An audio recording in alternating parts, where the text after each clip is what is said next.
The machine intelligence that emerged from deep space was unlike anything humans or aliens had ever encountered. The ancient artificial minds had spent millions of years consuming entire star systems to fuel their expansion across the galaxy. They moved through space in vessels the size of moons, converting planets into raw materials for building more machines. Jake's combined human-alien fleet met the machine forces at the outer edge of the solar system in a battle that lasted for 3 days.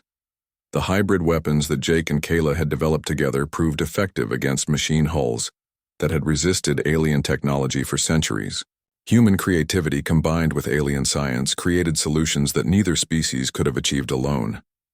Lisa coordinated supply runs and medical evacuations during the battle, while Danny and Emma stayed safely at the underground facility with other civilian families. The children drew pictures of the brave pilots fighting to protect their homes, and wrote letters of encouragement that were delivered to the fleet crews. Emma's drawings of humans and aliens holding hands became symbols of unity that appeared on ship hulls throughout the combined fleet.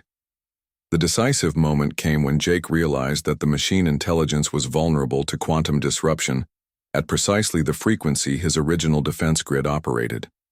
The aliens had never discovered this weakness because their technology was based on different physical principles. Jake's willingness to share his most advanced secrets with former enemies gave the Alliance the key to victory. The quantum pulse that destroyed the machine fleet also sent a message across the galaxy that Earth's solar system was protected by technology the ancient weapons could not counter. Within months, other alien refugee fleets began arriving, seeking sanctuary and alliance against the machine threat. Jake's facility became the diplomatic center for an interstellar confederation dedicated to stopping the artificial plague. Lisa found herself managing not just Jake's staff, but representatives from dozens of alien species who had come to Earth seeking help. Her practical approach to feeding and housing diverse populations made her invaluable to the growing confederation. She organized cultural exchange programs that helped different species understand each other while maintaining their unique traditions. Danny's fascination with science evolved into serious study of quantum mechanics and xenobiology, as he prepared for a future working with multiple species. The alien educators were impressed by his ability to grasp concepts that most humans found impossible to understand. By age 10, he was already contributing to research projects that combined human and alien approaches to physics. Emma's artistic talents developed in directions that surprised everyone, as she learned to create visual languages that could communicate across species barriers. Her drawings became templates for universal symbols used throughout the Confederation to mark safe zones, medical facilities, and educational centers. She had found her calling as a bridge between different forms of consciousness. Jake and Lisa married 2 years after the machine war ended in a ceremony that included representatives from every species in the Confederation. Danny walked Lisa down the aisle while Emma served as both flower girl and artist, documenting the first recorded human-alien wedding. The celebration lasted for 3 days and included customs from 20 different worlds. The underground facility expanded into a city that housed research centers, diplomatic offices, and schools, where human and alien children learned together. Lisa opened a restaurant that served foods from across the galaxy while maintaining her famous home cooking that had first brought Jake back to life. The diner became a gathering place where beings from different worlds could share meals and stories.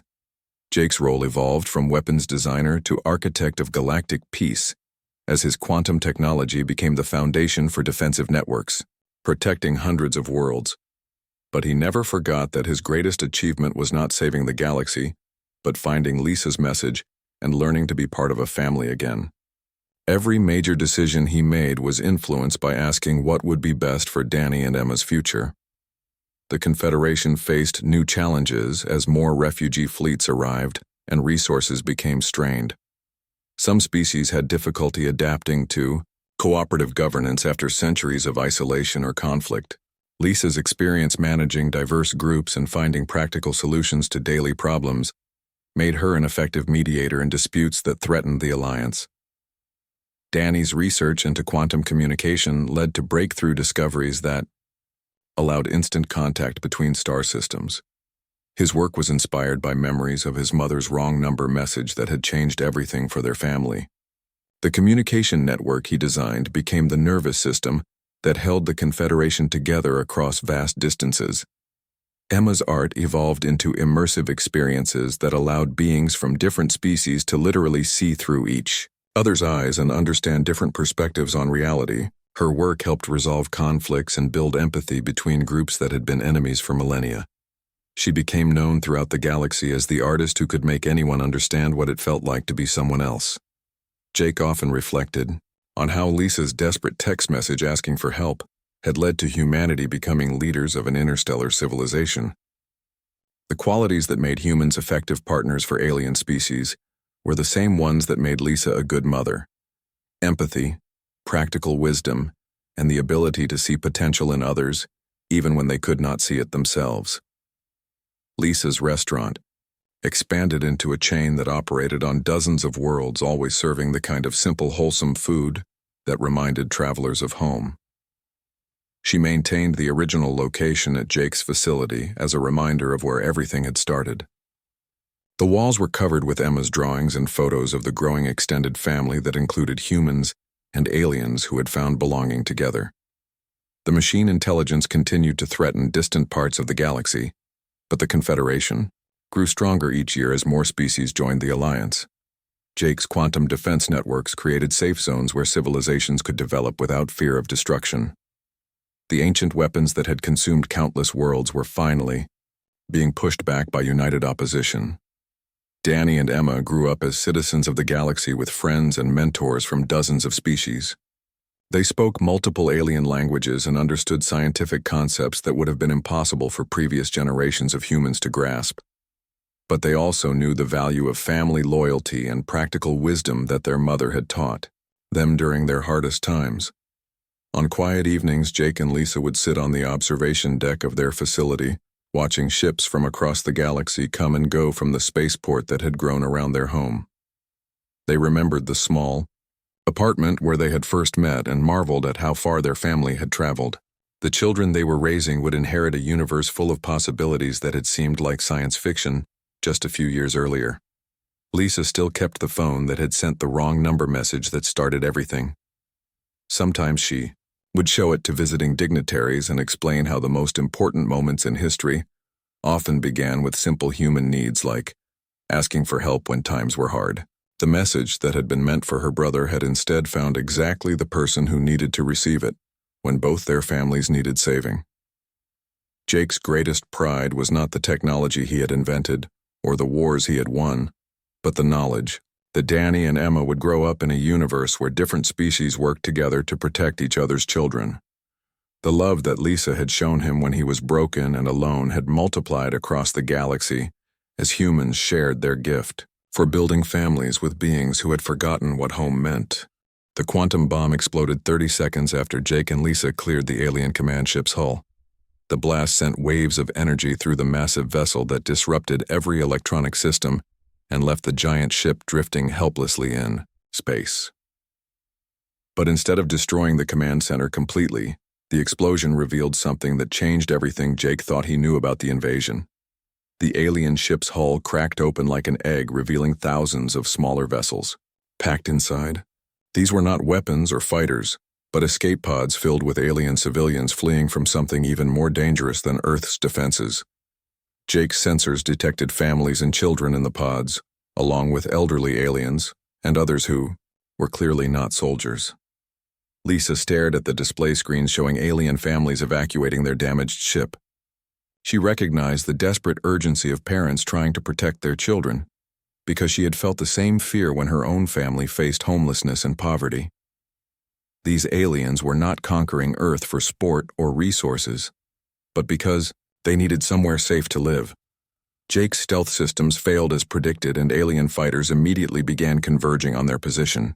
But instead of attacking with full force, the enemy ship seemed confused and hesitant. Jake realized that destroying the command ship had not just disrupted their coordination, but also revealed the true nature of their mission to the human defenders. Jake received an emergency transmission from one of the alien ships on a frequency he recognized from his years of monitoring their communications. The message was in broken English, asking for help with evacuation procedures and medical assistance for injured civilians. The aliens were trying to surrender and asking Earth for humanitarian aid. Lisa convinced Jake to respond to the alien transmission despite the risk of revealing their location. She argued that if these were refugees rather than conquerors, then humanity had a moral obligation to help them. Jake was suspicious but agreed to establish communication with the alien fleet to learn more about their situation. The alien who responded to Jake's transmission identified herself as a scientist named Kayla, who had learned human languages by studying Earth's broadcasts. She explained that her people were fleeing from machines that had destroyed their home worlds and were seeking any planet that could support life. Earth was their last hope for survival after traveling for decades through space. Kayla transmitted data files showing the destruction of multiple alien worlds by robotic forces that consumed everything in their path. The machines were ancient weapons left behind by a dead civilization that had awakened and begun spreading across the galaxy. The aliens who attacked Earth 3 years ago were advanced scouts trying to find sanctuary, not conquerors seeking territory. Jake realized that humanity had been fighting refugees, who were as desperate and frightened as any human family facing destruction. The first attack on Earth had been poorly planned because the aliens were running out of time and resources. They had fought back when humans resisted because they thought Earth's people would never willingly share their world with strangers. Lisa asked Kala about the alien civilians in the escape pods and learned that most of the fleet consisted of families who had been traveling in space for their entire lives. The military ships were escort vessels protecting the civilian population during their search for a new home. The aliens had superior technology, but were greatly outnumbered by humans and could not afford a prolonged war. Jake made a decision that went against everything he had been taught about the alien threat. He offered to escort the damaged alien ships to Earth's surface for emergency repairs and humanitarian assistance. Jake believed that humans and aliens working together might have a better chance of stopping the machine intelligence that threatened both species. The proposal was controversial when Jake transmitted it to Earth's military commanders. Many humans wanted to finish destroying the alien fleet while they had the advantage. But Lisa's voice on the communication channel arguing for mercy and cooperation seemed to influence the debate. She pointed out that fighting refugees made humans no better than the machines that had destroyed the alien worlds. Jake's underground facility became a temporary embassy where human and alien representatives met to negotiate terms for coexistence. Kala and her scientific team provided detailed information about the machine threat in exchange for medical aid and temporary shelter for their civilian population. The aliens had knowledge that could help Earth prepare for the real enemy that was still spreading across the galaxy. Danny and Emma were fascinated by their first meeting with actual aliens. Kayla's species looked similar to humans, but taller and thinner with large eyes adapted for low-light conditions. Emma immediately started drawing pictures of human and alien children playing together, while Danny asked Kayla dozens of questions about alien technology and star travel. The alien children were just as curious about humans as Danny and Emma were about them. Despite language barriers, the children found ways to communicate through games and drawings that transcended species differences. Lisa watched alien parents caring for their young with the same devotion she felt for her own children, and realized that family love was truly universal. Jake worked with Kayla's engineers to combine human and alien technology into more effective weapons against the machine intelligence. The aliens had defensive systems that could protect planets from robotic attack, while humans had weapons that could actually destroy the ancient machines. Together, they might be able to stop the spread of the mechanical plague across the galaxy. The negotiations were complicated by fear and mistrust on both sides. Many humans believed the aliens were lying about the machine threat to gain sympathy and avoid punishment for their attacks on Earth. Some aliens thought humans were too primitive and violent to be trusted with advanced technology that could be used for conquest rather than defense. Lisa found herself acting as an unofficial mediator between the two species because her practical wisdom and emotional intelligence helped both sides understand each other's perspectives. She organized joint meals where human and alien families could meet informally and discover their common concerns about protecting their children and building safe communities. Jake realized that his quantum defense grid could be modified to protect not just Earth but an entire solar system from machine attack. The alien fleet could provide the raw materials and manufacturing capability to build defensive stations throughout human space. In exchange, Earth could offer the aliens permanent settlement rights on uninhabited worlds that were suitable for their biology. The first joint human-alien patrol ships launched from Jake's facility 6 months after the initial battle. The crews included both species working together to monitor the outer solar system for signs of machine intelligence infiltration. Jake and Lisa often served on these missions, combining Jake's technical expertise with Lisa's ability to keep diverse crews working together effectively. Emma's drawings evolved to show humans and aliens as friends exploring space together, while Danny began learning alien mathematics that would prepare him for advanced studies in quantum engineering. Both children adapted to their multi-species environment with the flexibility that made youth valuable ambassadors between different cultures. The machine intelligence arrived at the edge of the solar system exactly as Kayla had predicted, but instead of finding a divided Earth ripe for conquest, the ancient weapons encountered a unified human-alien fleet armed with hybrid technology that could actually fight back. The real war for the galaxy was about to begin, but this time, humanity would not be fighting alone. The alien armada arrived at dawn on a Tuesday morning when most of Earth was still sleeping. Jake's sensors detected the massive ships dropping out of faster-than-light travel at the edge of the solar system.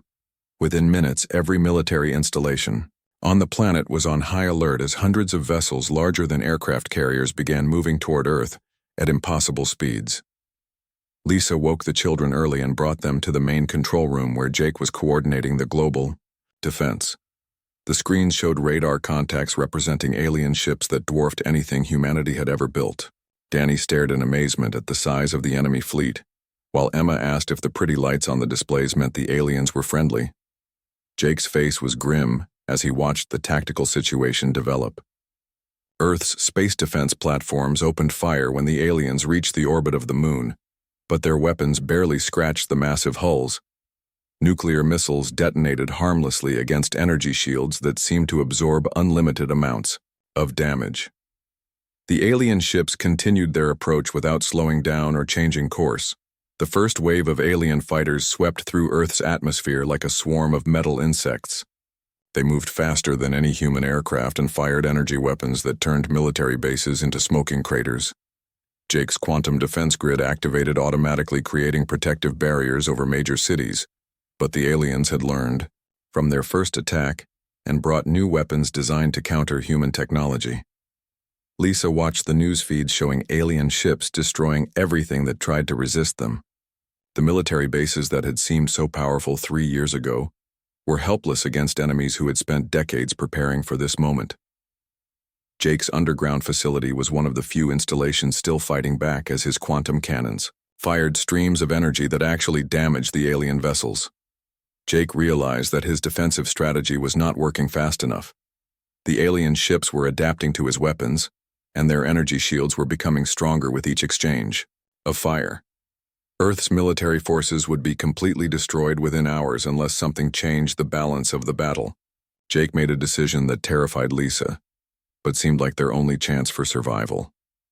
Jake announced that he was taking his experimental stealth ship to attack the alien command vessel directly. His quantum cannons were powerful, but limited in range, and the aliens had learned to stay beyond their effective distance. The only way to stop the invasion was to disable the alien fleet's coordination by destroying their central command ship. Lisa protested that Jake would be flying alone into the middle of the alien fleet with no backup or support. Jake explained that his stealth technology could hide the ship from alien sensors, but only if he went alone. Adding more crew would increase the ship's energy signature and make detection more likely. Lisa realized that Jake was planning a suicide mission disguised as a tactical strike. Jake knelt down to hug Danny and Emma goodbye. He told Danny to keep asking questions about science and to always remember that curiosity was humanity's greatest strength. He told Emma to keep drawing pictures that made people smile and to never stop believing in heroes. Both children hugged him tightly and made him promise to come back safely. Lisa followed Jake to the hangar where his stealth ship was being prepared for launch. The vessel looked like a flying triangle covered in material that seemed to bend light around it. Jake explained that the ship's quantum drive could move faster than anything the aliens had, but the mission would require him to get very close to their most heavily defended target. Lisa refused to let Jake go alone and insisted on coming with him as his co-pilot. Jake argued that she had no training for space combat and her children needed their mother to survive. Lisa pointed out that Jake had been working alone for 3 years and needed someone to watch his back and keep him focused on the mission rather than revenge for his lost family. Jake finally agreed to let Lisa come after she convinced him that 2 people had a better chance of success than 1. Lisa asked Danny to take care of Emma and promised both children that she would bring Jake home safely. The security staff assured her that the children would be protected no matter what happened to the mission. The stealth ship launched from a hidden exit in the desert floor and climbed toward space faster than any rocket Lisa had ever imagined. Jake's quantum drive pushed them beyond the atmosphere in minutes, while his stealth systems made them invisible to both human and alien sensors. Lisa felt terrified and exhilarated as Earth fell away below them. The alien fleet was even more impressive and terrifying when seen up close. Hundreds of ships the size of small cities moved in perfect formation, surrounded by clouds of smaller fighters and support vessels. Jake identified the command ship as a massive structure at the center of the formation that was coordinating the entire invasion through quantum communication links. Jake explained his plan to Lisa as they approached the alien fleet. They would use the stealth ship's speed and invisibility to penetrate the enemy formation and attach a quantum bomb to the command ship's hull. The explosion would destroy the alien coordination system and leave their fleet blind and confused long enough for Earth's remaining defenses to counterattack. Lisa asked what would happen to them after the bomb exploded, and Jake admitted that escape would be difficult. The quantum explosion would disable their stealth systems and leave them exposed to enemy fire. They would have perhaps minutes to get away before every alien ship in the fleet targeted their position. Jake said their chances were not good but better than letting Earth fall to the invasion. The stealth ship slipped through the alien formation like a ghost moving between giants. Lisa watched alien vessels pass by so close she could see details of their hull plating and weapon emplacements. Jake flew with precision that seemed impossible, navigating through a maze of ships that could destroy them instantly if their stealth failed. The alien command ship was larger than anything Lisa had imagined, stretching for miles in every direction. Its hull was covered with sensors and communication arrays that linked it to every other ship in the fleet. Jake found an access port that would allow them to attach the quantum bomb, but reaching it required flying through a gap barely wider than their ship. Jake's hand shook as he maneuvered the stealth ship into position against the alien hull. Lisa could see the strain on his face as he concentrated on flying, while monitoring their stealth systems and preparing the quantum bomb. She realized that he needed her support and encouragement to complete the mission successfully. Lisa placed her hand on Jake's shoulder and reminded him of Danny's questions about quantum physics and Emma's drawings of heroes saving the day. She told Jake that his family was counting on him to come home and that Earth needed him to survive this battle. Jake smiled grimly and said that having something to live for made all the difference in how hard someone would fight. The quantum bomb attached to the alien hull with a magnetic clamp that would hold it in place until detonation. Jake programmed a 30-second delay to give them time to escape before the explosion disabled every quantum system within miles.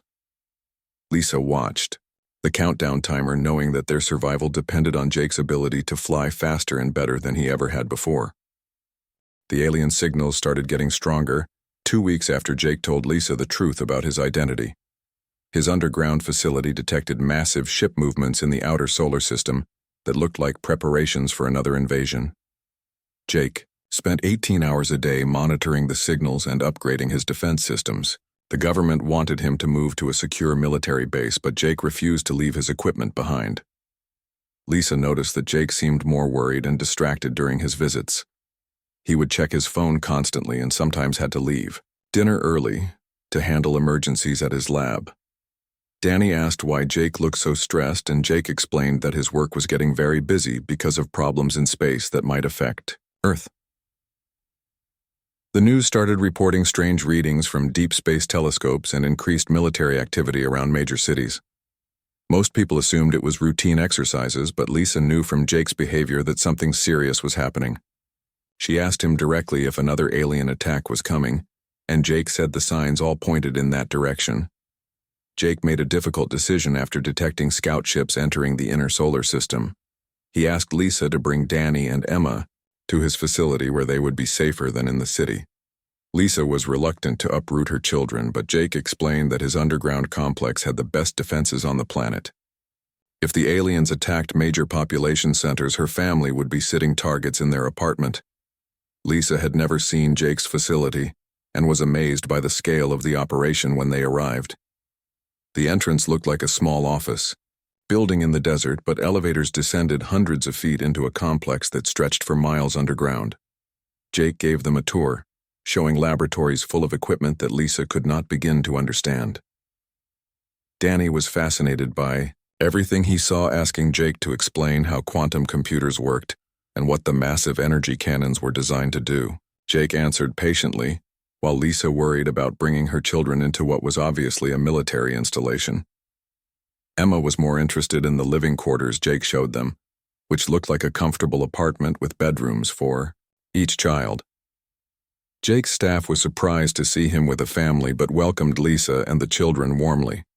The facility had about 30 people, including scientists, engineers, and security personnel. Most of them lived on site and had been working with Jake for years, building weapons and defenses against the alien threat. They treated Jake with respect but also genuine affection, like he was family, rather than just their boss. Lisa found herself taking charge of practical matters that Jake and his team had been neglecting. The facility had high-tech equipment, but the kitchen was stocked with frozen dinners and energy drinks. Lisa organized proper meal schedules and made sure everyone was eating nutritious food. She also noticed that most of the staff worked too many hours without breaks and convinced Jake to establish better work schedules. The children adapted to their new environment faster than Lisa expected. Danny spent his free time in the laboratories, asking questions and learning about advanced technology. Several of the engineers enjoyed teaching him basic concepts and were impressed by how quickly he learned. Emma made friends with the security staff and drew pictures of the facility that she taped to walls throughout the complex. Jake seemed more focused and determined with Lisa's family around him. Having people to protect gave him renewed purpose and energy for his work. Lisa noticed that he smiled more and took better care of himself when the children were watching. Danny's curiosity about the defense systems helped Jake see his work from fresh perspectives that led to important improvements. The alien fleet finally revealed itself 2 months after Lisa's family moved to the facility. Hundreds of massive ships appeared just beyond the orbit of Mars, moving toward Earth in a formation that blocked out stars. Jake's long-range sensors confirmed what everyone feared. The alien force was much larger than the first attack, and better, organized for conquest rather than quick destruction. Jake called an emergency meeting to explain the situation to his staff and Lisa's family. The aliens would reach Earth in less than a week, and their ships carried weapons that could destroy entire continents. Earth's military forces would try to stop them, but Jake's quantum defense grid was humanity's best chance for survival. The facility would become the command center for the final battle. Lisa felt terrified thinking about her children living through a war, but also proud that Jake trusted her enough to include her family in his most important work. She asked what she could do to help, and Jake said that keeping everyone fed and organized was more valuable than any technical contribution. The staff needed to focus on their specialties while someone handled the daily details of survival. Danny announced that he wanted to help fight the aliens and asked Jake to teach him how to operate the weapon systems. Jake explained that the equipment was too dangerous for children, but promised to show Danny how the early warning systems worked. Emma decided that her job was to draw pictures that would make everyone feel better when they were scared or tired. The facility transformed into a military command center as the alien fleet approached. Additional government personnel arrived to coordinate with other defense installations around the world. Jake's quantum cannons were linked to a global network of weapons that would fire simultaneously when the aliens entered Earth's atmosphere. The plan was to hit them with everything at once before they could adapt their defenses. Lisa organized sleeping shifts and meal rotations to keep everyone functioning during the crisis. She set up a childcare area where Emma could play safely, while the adults worked. Danny was allowed to observe from the main control room as long as he stayed quiet and out of the way. Lisa found herself acting as an unofficial coordinator between Jake's technical team and the government liaisons. Jake worked around the clock making final adjustments to weapons that represented humanity's most advanced technology. Lisa brought him food and forced him to rest when she could see that exhaustion was affecting his judgment. She also reminded him that winning the war would be meaningless if he destroyed his health in the process. Jake listened to her in ways that he ignored advice from his technical staff. The children gave Jake emotional strength that he had not felt since losing his own family. Danny's excitement about the technology and Emma's drawings of heroes defeating monsters reminded Jake why the war was worth fighting. Lisa's practical wisdom helped him stay grounded when the pressure of saving humanity threatened to overwhelm his ability to think clearly. On the night before the aliens would reach Earth, Jake sat with Lisa and the children in their quarters. Emma had drawn a picture of their family standing together under a rainbow with the words "We are safe" written in purple crayon. Danny showed Jake calculations he had been working on to improve the efficiency of the quantum targeting systems. Lisa held Jake's hand and told him that whatever happened tomorrow, they were grateful he had brought them into his life. Jake realized that even if the defense failed, he had already won the most important victory. Lisa's wrong number message had led him back to the world of human connection and love that gave life meaning. Tomorrow he would fight to save Earth, but tonight he was already home with the family that had saved him from isolation and despair. The war would determine humanity's survival, but Jake had already found everything worth living for. The black cars arrived on a Tuesday morning while Lisa was getting the children ready for school. She looked out the window and saw men in dark suits getting out of 3 identical vehicles. They moved with military precision toward her apartment building. Lisa's first thought was that someone was in serious trouble and she hoped it was not one of her neighbors. Danny noticed the cars too, and pressed his face against the window. He counted 6 men total and said they looked like secret agents from movies. Emma wanted to see, but Lisa pulled both children away from the window and told them to finish getting dressed for school. The knock on Lisa's door was firm, but not aggressive. She looked through the peephole and saw 2 of the men in suits. One held up official-looking identification and said they needed to speak with her about Jake Sullivan. Lisa's heart started racing because she had never heard Jake's last name before, and suddenly everything felt very wrong. Lisa told the children to go to their rooms and close the doors. She opened her door with the chain attached and asked what the men wanted. The agent showed his badge again and said they were from Homeland Security looking for Jake Sullivan, who was supposed to be at a classified facility. His last known location was this apartment building. The agent asked if Lisa knew Jake Sullivan or had seen anyone matching his description in the area.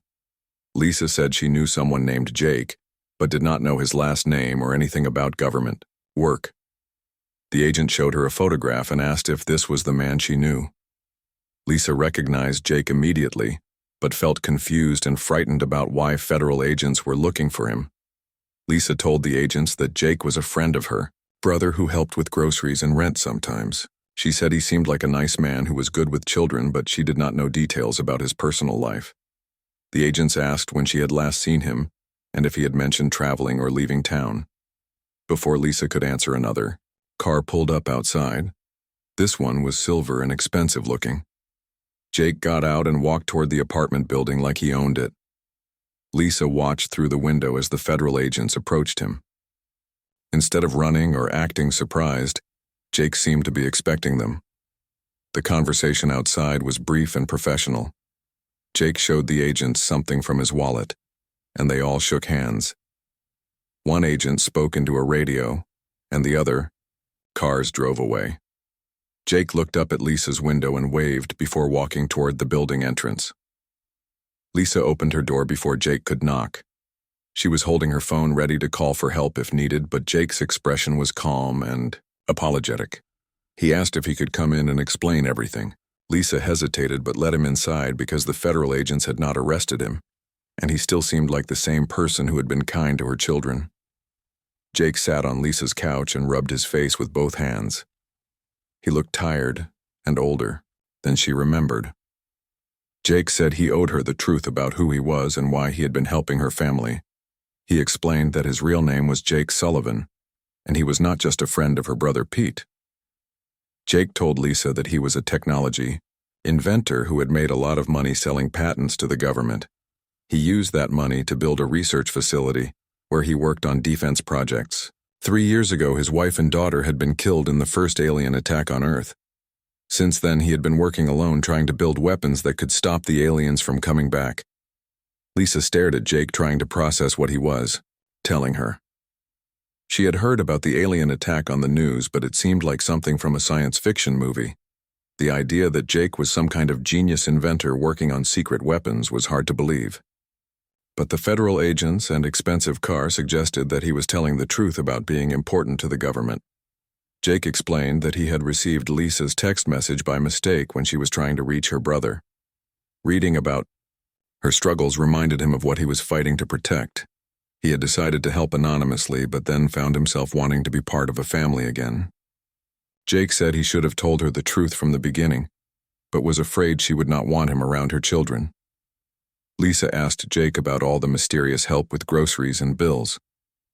Jake admitted that he had been the anonymous donor, paying for everything. He had the money and resources to help, but wanted to do it without making Lisa feel like charity. Meeting her family in person had made him remember what it felt like to have people who cared about him. The children's bedroom doors opened and Danny and Emma peeked out to see if the scary men were gone. Jake smiled and called them over to sit with him. He told them a simplified version of the truth, saying that he worked for the government building things to keep people safe. Danny's eyes got wide and he asked if Jake was like a superhero. Jake laughed and said he was more like a scientist who happened to have a lot of money. Emma asked if the men in suits were bad guys trying to hurt Jake. Jake explained that they worked for the same government he did and were just checking to make sure he was safe. Sometimes important people had to be careful about where they went and who they talked to.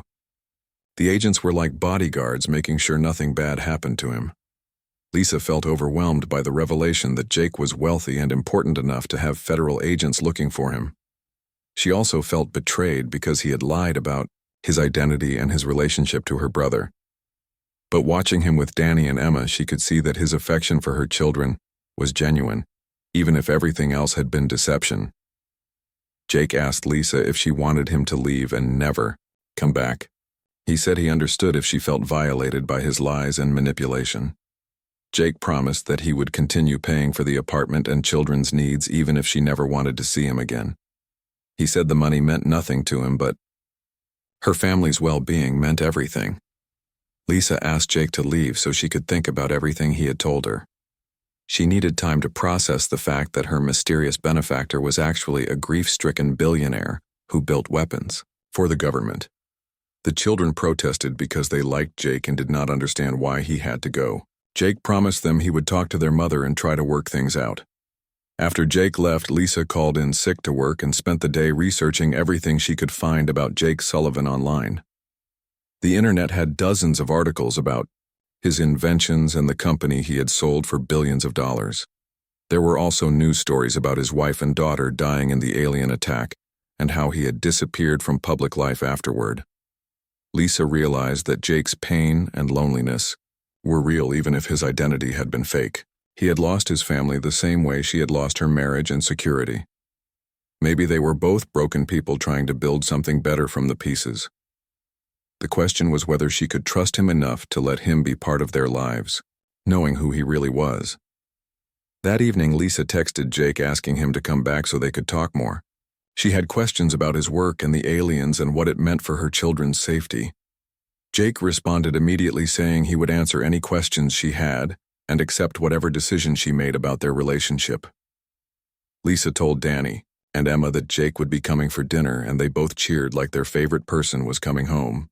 The eviction notice arrived on a Friday afternoon when Lisa was at work. Mrs. Chen found it taped to Lisa's door and called her at the diner.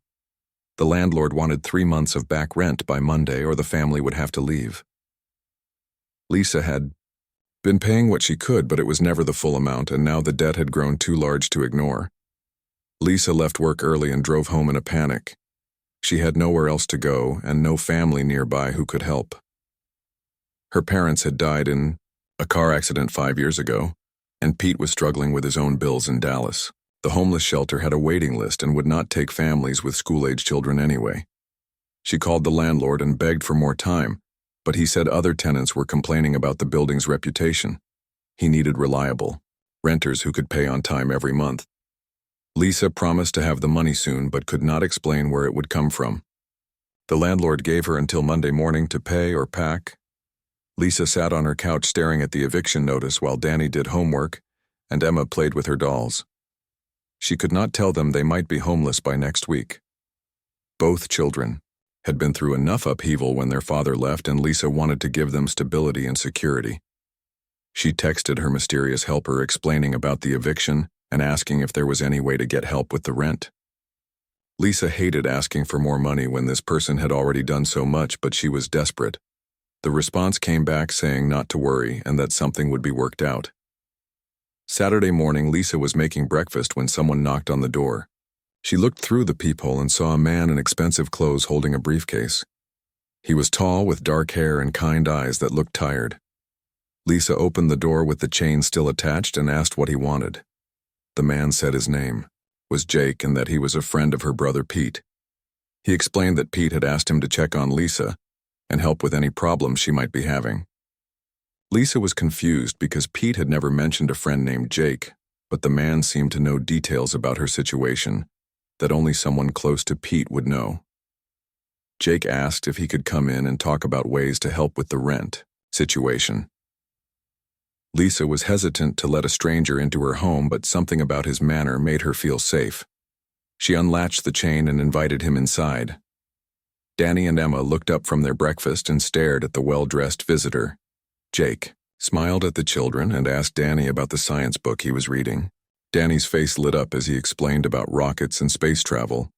Jake listened carefully and asked questions that showed he understood advanced concepts.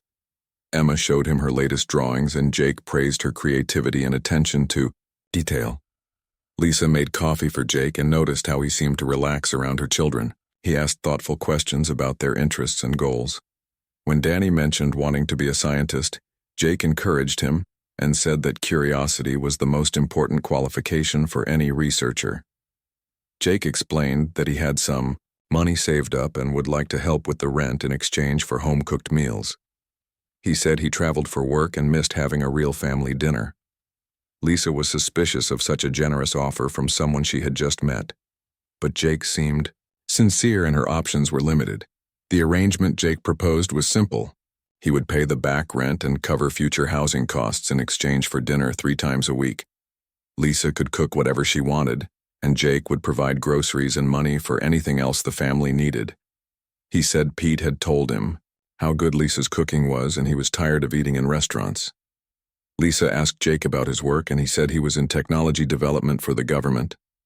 He traveled frequently but was based in Texas and could visit regularly. Jake showed her identification and business cards that looked official. Everything seemed legitimate, but Lisa still felt like something was not quite right. Emma climbed onto Jake's lap while he was talking and asked if he had any children of his own. Jake's expression changed for a moment before he said that he used to have a daughter, but she was gone now. Emma hugged him and said she was sorry. Jake hugged her back, and Lisa saw pain in his eyes that matched her own experience with loss. Danny bombarded Jake with questions about space technology and defense systems. Jake answered carefully without giving away classified information, but clearly knew far more than most people about advanced science. He explained concepts in ways that Danny could understand while encouraging the boy's interest in learning. Lisa agreed to Jake's proposal because she had no choice, but also because she sensed that he needed their family as much as they needed his help. There was loneliness in his expensive clothes and careful manners that reminded her of her own isolation since Kevin left. Maybe helping each other was exactly what both families needed. Jake wrote a check for the full amount owed to the landlord plus 6 months of future rent. He said this would give Lisa time to save money and plan for the future without worrying about housing. Lisa protested that it was too much, but Jake insisted that Pete would never forgive him if he let Lisa's family become homeless. The first dinner was awkward with everyone trying to be polite. But Emma's chatter and Danny's endless questions broke the ice quickly. Jake praised Lisa's cooking and asked for seconds of everything. He helped clear dishes and offered to read bedtime stories to the children. Both Danny and Emma were delighted to have an adult who listened to them and answered their questions seriously. After the children went to bed, Lisa and Jake sat at the kitchen table drinking coffee. Lisa thanked him again for helping, but said she still did not understand why a friend of Pete's would be so generous to strangers. Jake said that Pete had described Lisa as someone who deserved better luck than she had received lately. Lisa asked more questions about how Jake knew Pete, and details about their friendship. Jake's answers were vague but consistent. He seemed to know things about Pete's childhood and their family that a casual acquaintance would not know. Lisa decided to trust him because her instincts said he was a good person despite the mystery surrounding his motivations. Jake left that night with promises to return for dinner on Wednesday. He gave Lisa his phone number and said to call if the family needed anything at all. Lisa watched him drive away in an expensive car and wondered what kind of government work paid well enough to casually write checks for thousands of dollars. Over the next few weeks, Jake became a regular part of their routine.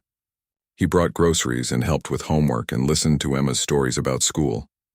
Danny started looking forward to Jake's visits because he always had new science facts to share. Lisa found herself enjoying adult conversation with someone who seemed genuinely interested in her thoughts and opinions.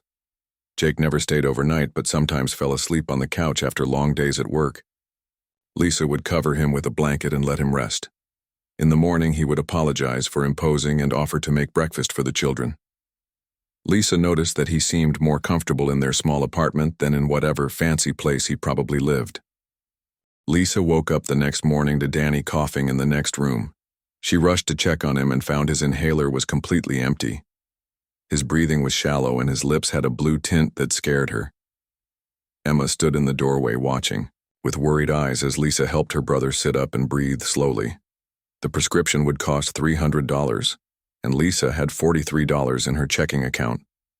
She called the pharmacy and begged them to give her a partial supply until she could pay the full amount. The pharmacist was sympathetic but said company policy would not allow it. Lisa hung up the phone and tried not to cry in front of her children. She made breakfast from the last of their cereal and milk. Danny picked at his food while Emma chattered about a dream she had about flying horses. Lisa checked her phone hoping for a response from Pete but found nothing. She had work in 2 hours and needed to find someone to watch the children. Mrs. Chen had a doctor appointment and could not help today. Lisa called in sick to work and lost a day's pay she could not afford to lose. She spent the morning applying for emergency assistance programs and calling charity organizations. Most had waiting lists or required paperwork that would take weeks to process. Danny's breathing got worse as the day went on, and Lisa was ready to take him to the emergency room when her phone buzzed. The message was from the same number she had texted her brother. It said that Danny's prescription had been paid for at the pharmacy and she could pick it up any time. Lisa read the message 3 times before it sank in. Someone had paid for her son's medicine without being asked. She texted back asking who this was and how they knew about the prescription. The response came quickly saying not to worry about it and that everyone needed help sometimes. Lisa grabbed her car keys and drove to the pharmacy with both children. The pharmacist confirmed that an anonymous donor had called and paid for the full prescription. He handed her a bag with a month's supply of inhalers and other medicines that Danny needed. Lisa tried to ask who had paid, but the pharmacist said the caller had insisted on remaining anonymous. She gave Danny his inhaler in the car and watched. His breathing returned to normal. Emma clapped her hands and said that angels must be watching over them. Lisa was not sure about angels, but someone was definitely looking out for her family. Over the next few days, strange things kept happening. Lisa came home from work to find grocery bags on her doorstep, filled with everything they needed. Good food that she could not normally afford, like fresh fruit and real meat, instead of the cheap processed stuff. There was no note or delivery. Receipt, just bags of groceries that appeared like magic. Lisa texted the mysterious number asking who was doing this and why. The response was always the same, saying that everyone deserved to eat well and not to worry about paying it back. Lisa tried to argue that she was not a charity case, but the person on the other end seemed to understand exactly what she needed before she asked for it. The heating repair truck showed up on a Thursday morning when Lisa was getting ready for work. The driver said someone had called about a broken heater and that the work order was already paid for. Lisa protested that she had not called anyone, but the man showed her paperwork with her address and phone number. He fixed the heater in 2 hours and left without taking any money from her. Danny was fascinated by the repair work and asked the man dozens of questions about how heating systems worked. The driver was patient and explained about thermostats and gas lines and heat exchangers. Danny soaked up every word like a sponge and announced that he wanted to be an engineer when he grew up. Lisa smiled, watching her son's excitement about learning new things. Emma drew pictures of the mysterious helper and decided they must look like a superhero. She drew a figure in a cape bringing food to hungry families and fixing broken things. Lisa hung the drawings on the refrigerator next to Danny's school papers and tried to figure out who was helping them and why. The messages between Lisa and her mysterious benefactor became more frequent. She found herself looking forward to the texts even though she never learned the person's real name or why they were helping. They asked about Danny's school and Emma's drawings and seemed genuinely interested in her family's daily life. Lisa told the stranger about her job at the diner and how she was saving money to take night classes. She had always wanted to be a nurse but got pregnant with Danny before finishing her education. The mysterious person encouraged her dreams and said, "Education was never wasted, no matter when you got it." Meanwhile, Jake Sullivan found himself thinking about Lisa's family more than his work. He had installed monitoring systems around their apartment building and paid security guards to watch the area without being obvious about it.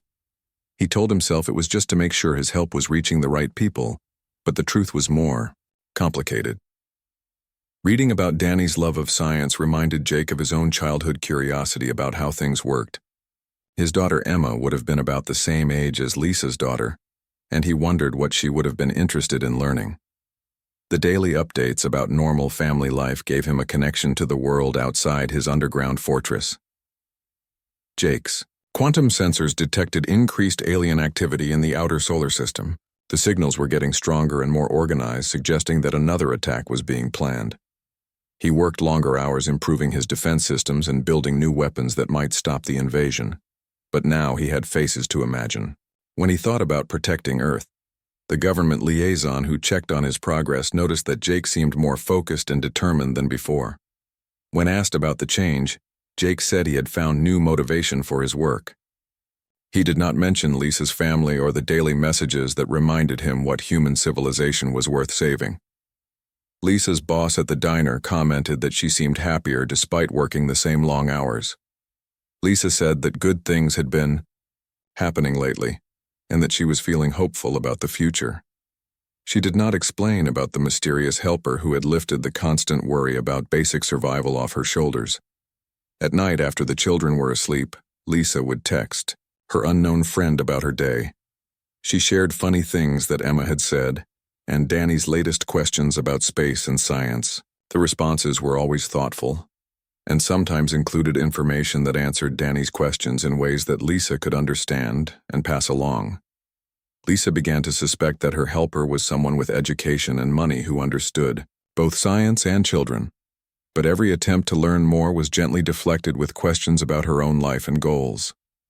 The mystery person seemed more interested in giving than receiving, and never asked for anything in return except updates about how the family was doing. Lisa Martinez wiped the sweat from her forehead as she finished cleaning the last table at Murphy's Diner. The clock on the wall showed 11:30 at night, and her feet hurt from standing for 14 hours straight. She had worked the morning shift and covered for another waitress who called in sick. The extra money would help, but it was never enough.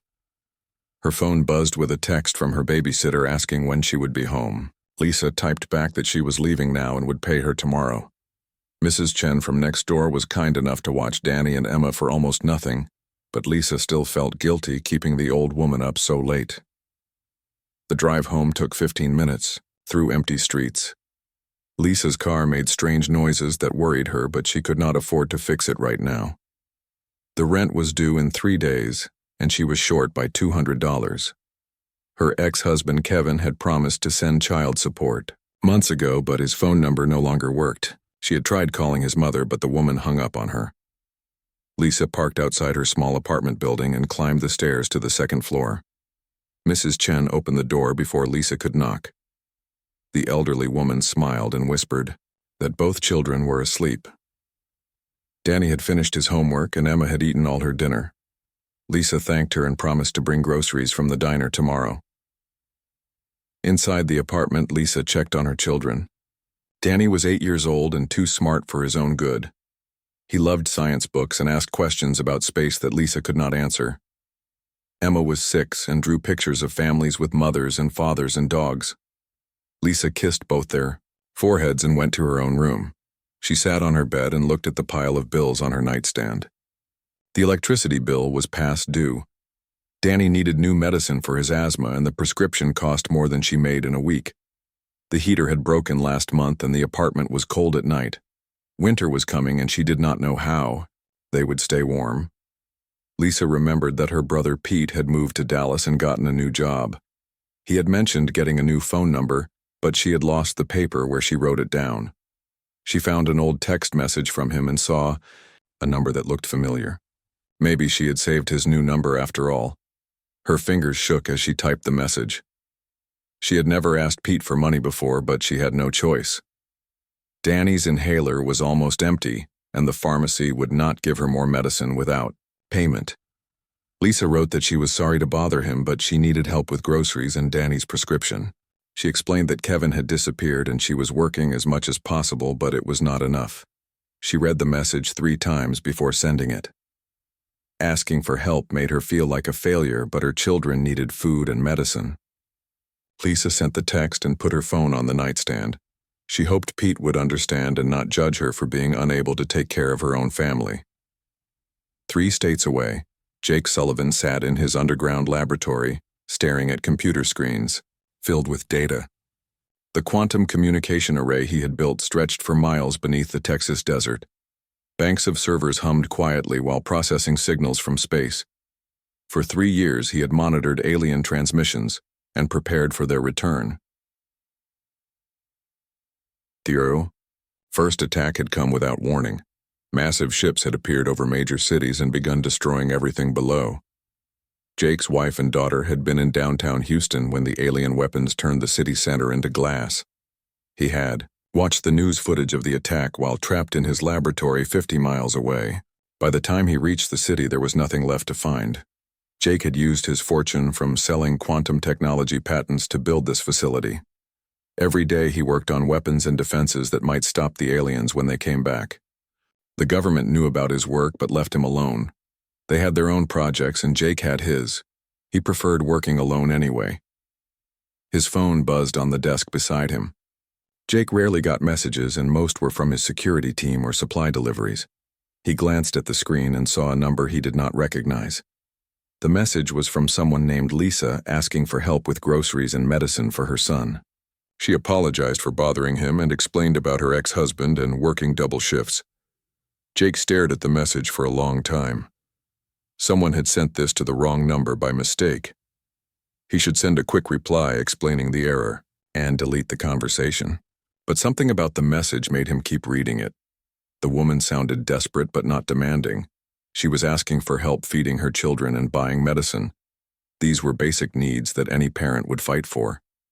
He thought about his own daughter Emma, who would have been 9 years old now. She had loved drawing pictures and asking questions about his work. Jake had promised to take her to see the Space Center in Houston, but kept putting it off because he was too busy.